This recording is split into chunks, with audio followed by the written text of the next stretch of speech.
जय हिंद प्यारे बच्चों। मैं यशपाल सिंह यश क्लास यूट्यूब पर आपका स्वागत करता हूं। प्यारे बच्चों, हम टॉपिक लेके आ रहे हैं जिसमें हम बताएंगे आपको संधारित्रों का संयोजन। जो संधारित्र दे रखे होते हैं तो हम उन्हें किस तरह से जोड़ेंगे। तो संधारित्रों को दो क्रमों में संयोजित किया जाता है। तो मैंने यहाँ पे हेडिंग लिख रखी है बेटा, देखिए क्या है, संधारित्रों का संयोजन। तो नंबर फर्स्ट क्या लिख रखा है हमने, श्रेणी क्रम। अब देखो श्रेणी क्रम होता क्या है, तो इसको मैंने ये डायग्राम बना रखा है इसमें। और इसकी अगर डेफिनेशन अगर हमें बतानी, अगर आपसे कोई पूछता है कि श्रेणी क्रम क्या होता है तो उन्हें बता सकते हैं, जब पहले संधारित्र का दूसरा सिरा, ये कौन सा सिरा है बेटा, पहला, और ये कौन सा आपका सिरा है, दूसरा।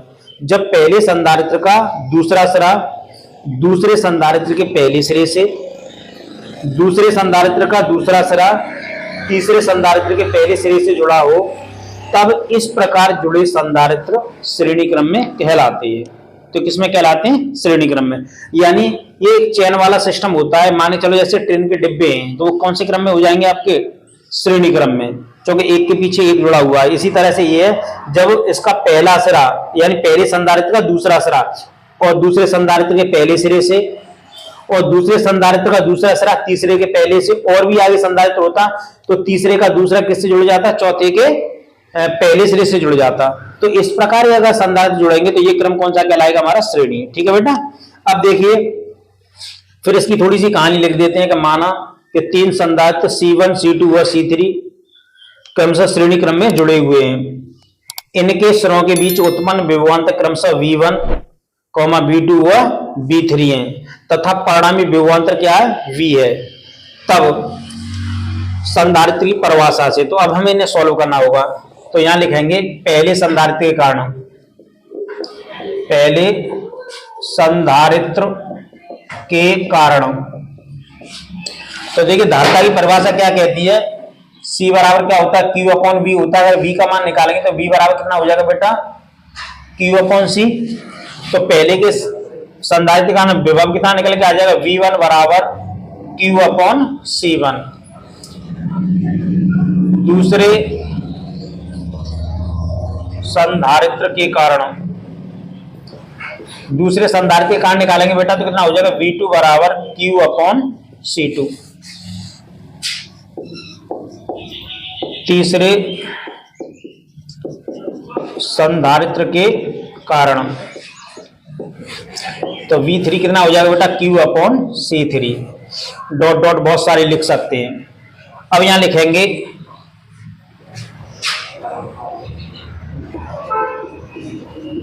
परिणामी वैद्युत विभव।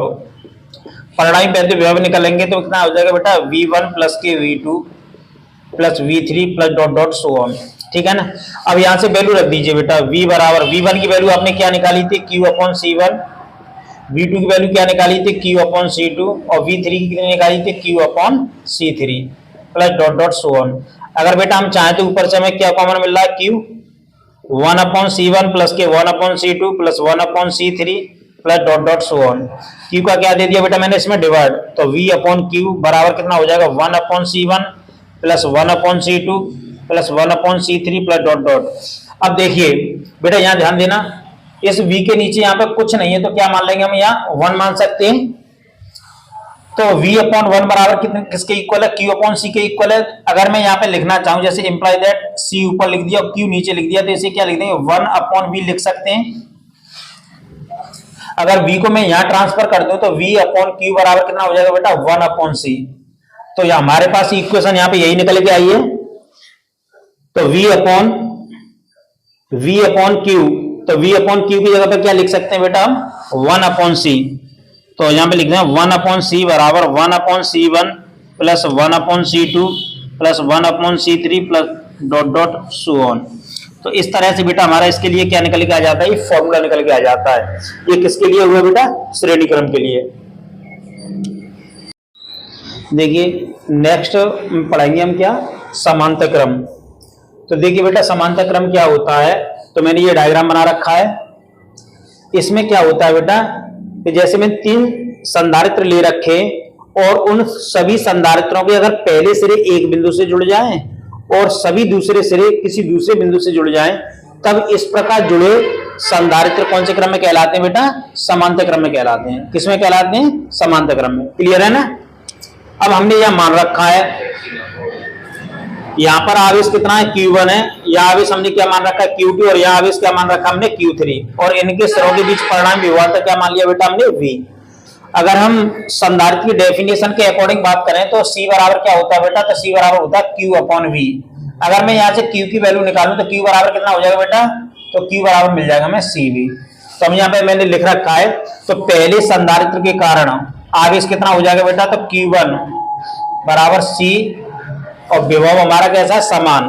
दूसरे के लिए कितना हो जाएगा? Q2 बराबर C2V। और तीसरे संधारित्र के लिए बात करेंगे तो Q3 बराबर कितना हो जाएगा? C3V। डॉट डॉट इसी तरह से बहुत सारे हम निकाल सकते हैं। ठीक है बेटा? अगर हम नेट आवेश निकालें, नेट आवेश या कुल आवेश, तो कितना हो जाएगा बेटा? Q बराबर Q1 plus Q2 plus Q3 plus dot dot dot so on. ठीक है बेटा? यह वैल्यू रख दीजिए। Q1 की वैल्यू आपके पास कितनी है? C1V, C2V, C3V plus dot dot so on. अब देखिए बेटा, इसमें से हमें क्या कॉमन दिख रहा है? V। तो V हमने कॉमन ले लिया, तो C1 plus C2 plus C3 plus dot dot dot so on. V का मैंने क्या दे दिया बेटा इसमें? डिवाइड। तो Q/V बराबर कितना हो जाएगा? C1 plus C2 plus C3 plus dot dot dot so on. अब देखिए बेटा, यहाँ पे क्या होता है? Q/V किसका फॉर्मूला होता है? ये C के इक्वल होता है। तो इस जगह पर हम क्या लिख सकते हैं? C। तो C बराबर किसके बराबर है? C1 plus C2 plus C3 plus dot dot so on. तो इस तरह से हमारा ये फॉर्मूला निकल के आ जाएगा बेटा। किस क्रम के लिए हो गया? ये समांतर क्रम के लिए। ठीक है? तो प्यारे बच्चों, ये अगर आपको मेरी वीडियो पसंद आती है तो मेरे चैनल को सब्सक्राइब करें, शेयर करें वीडियो को, बेल आइकन करें, जिससे आपको नेक्स्ट वीडियो का नोटिफिकेशन मिल सके। और अगर आपको कोई दिक्कत है तो मेरे को कमेंट करके बताएं, और जिससे कि मैं अगली वीडियो में वो सारी चीज़ आपको सॉल्व करा सकूं। Thank you.